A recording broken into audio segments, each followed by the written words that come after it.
I love being in the flow. I love feeling source energy flowing through me. You love being all that you are, present. Exactly. Yeah.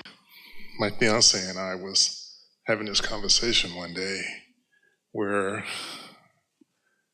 the hell yes, if it's not a hell yes, then don't do it. If it's not a hell yes, it's a hell no. Right now. But the point being, when it feels like that, there's plenty of momentum. And when you got that kind of momentum going, then good results, good moment. So how do you distinguish? She decided that she wanted to go into real estate, and she wasn't sure about it. Now, I know you don't get it wrong, and she went for it, and she's doing great.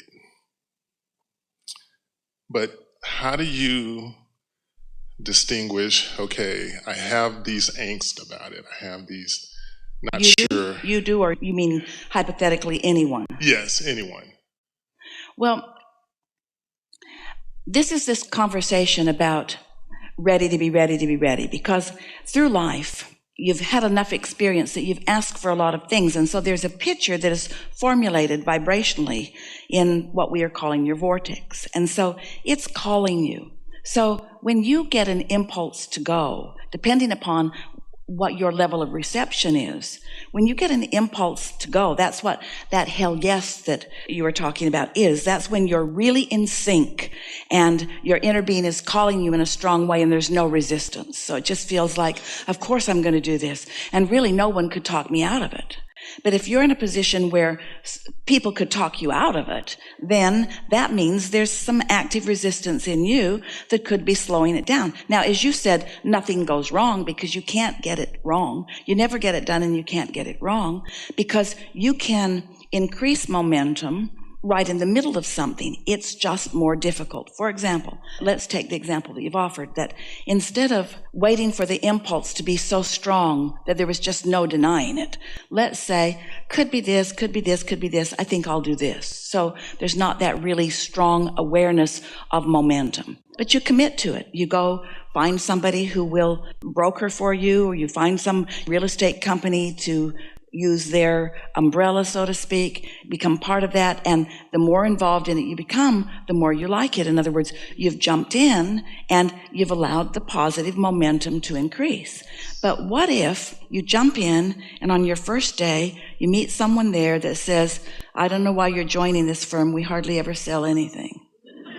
So now you were only able to meet them because you really didn't have strong momentum. So now you're sort of reeling with that. So now a little bit of doubt's been introduced. So you want to do it, but your but factor, your I don't know if I'm doing the right thing factor is, and so now you have more to overcome. Once you're in the middle of the action, there is often more to overcome. Now, of course you can overcome it.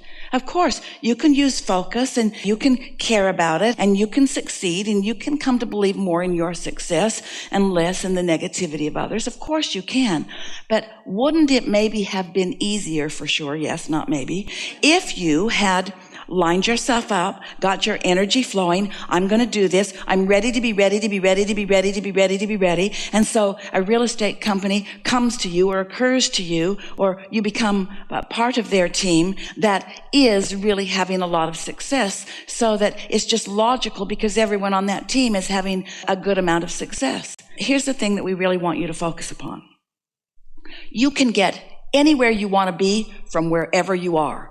You just can. You don't have to have some perfect situation carved out for you. But you are all thinkers of thoughts that you've been thinking. And so a lot of times you think about something you want, which is like putting your engine on your train going that way. And then you think about it not happening, which is like putting your engine on your train going that way. So without even meaning to, most people have resistance on most subjects because you've been trained to be so objective. You weigh the pros and the cons and the pluses and the minuses. And there are people all around you warning you and guarding you about things that could go wrong. And so if you can provide for yourself the luxurious state where you meditate and you quiet your mind, where you stop all thought, even the resistant thought, and you allow your vibration to rise. And then you receive an impulse about something, and you follow that impulse through, and you get to personally witness the unfolding of this non-resistant state of being. You'll reach the place where you won't be willing to do it the hard way anymore. There's so much leverage in alignment. Now, you can reach that hell yes without any knowledge of any of the things that we talk about, because the law of attraction abounds. None of you went to gravity school. Go to school, Johnny, because if you don't go to gravity school, you might fall up instead of down. We need to make sure that you stay on the ground with the rest of us. Law of attraction is a law that applies fairly across the board.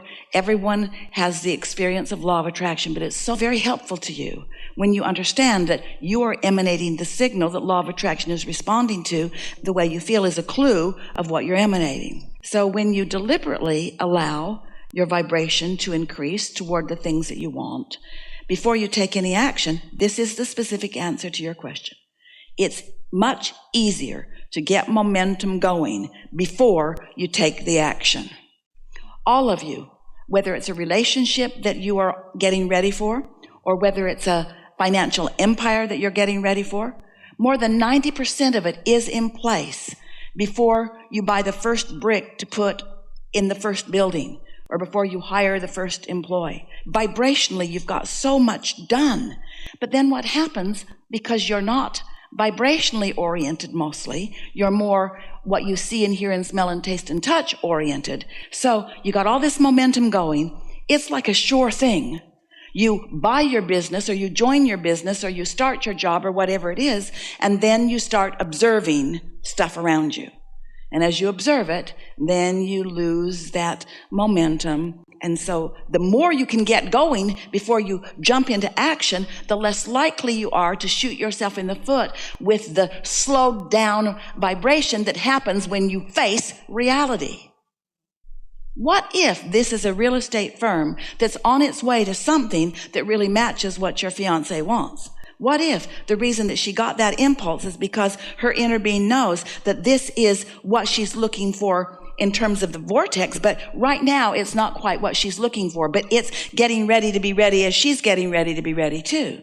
So if she waits for that timing so that she joins when that negative person has left the firm, rather than meets them at the front door and learns all the reasons that they're leaving, you see what we're getting at? Yes. Everything is vibration, and everything is your thought. And you could step into any situation with your alignment with Source, and you could thrive. But you mostly don't do that because we love you so much. You're so nosy. Esther remembers first job she applied for. They interviewed her for 3 days, gave her every test in the world. It was an accounting and secretarial job. They made her do shorthand. They made her do all the things that she was trained to do in those days. And they hired her from a pool of 100 girls. She was the one that they chose. And on the first day of her job, a girl took her under her wing and said, "Stay away from them. They talk bad about everybody. And don't go over there because that girl took money out of my purse. And don't go over there." And Esther received so much information about this terrible place that at lunchtime, she went to the nice lady who had put so much into the interview and hiring process. Esther said, "I'm not going to stay." And this lady was really mad because she liked what she had found in Esther. And she said, "May I ask why?" And Esther said, "Because I left high school behind and I don't want to go back.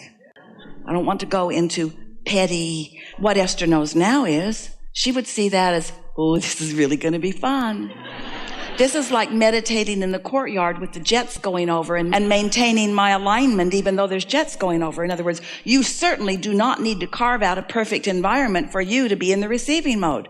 You can thrive under any and all conditions. In fact, we don't want you to be conditional. We don't want you to need everything to be lined up just right, because that makes you really wimpy and worried in the world. Now you're having to sniff everything out, and if everything's not just right, you don't go, which means you don't go hardly anywhere very often, because there's hardly any condition that's just right. You want to be so in alignment that you've got your alignment going on no matter what's going on around you, and you can make wonderful things out of any environment. And so there's something sort of nice about not needing everything to be perfect. Isn't it nice to close that gap? Say yes. Because it's the carving out what you want and then you becoming vibrationally ready for what you want that creation is really about. It's you getting up to speed with your own desires. That's the only thing that matters. Nobody else has to fit in. Nobody else has to like the way you dance. Nobody else has to do anything. It's all between you and you. And when you get that, that's when you'll feel free. That's when you'll feel free. Okay. So I was going to ask. Now you're afraid though, right? I was going to ask what happened before source energy, but that's in the past and we don't want to go there. That's a really good realization, because none of us can look that far back. We can tell you logically that in every particle of everything there is always wanted an absence of it, and that consciousness just continued to expand in that way. But you're right. It is so much more productive to acknowledge who your source now is and what your relationship with that source now is, because that's where all your power is. That would be like going back before telephones, or going back before wheels or fire, or way back. We liked your question and we liked your answer, and we liked that you knew your answer. Something more? No. Really good. Thank you very much.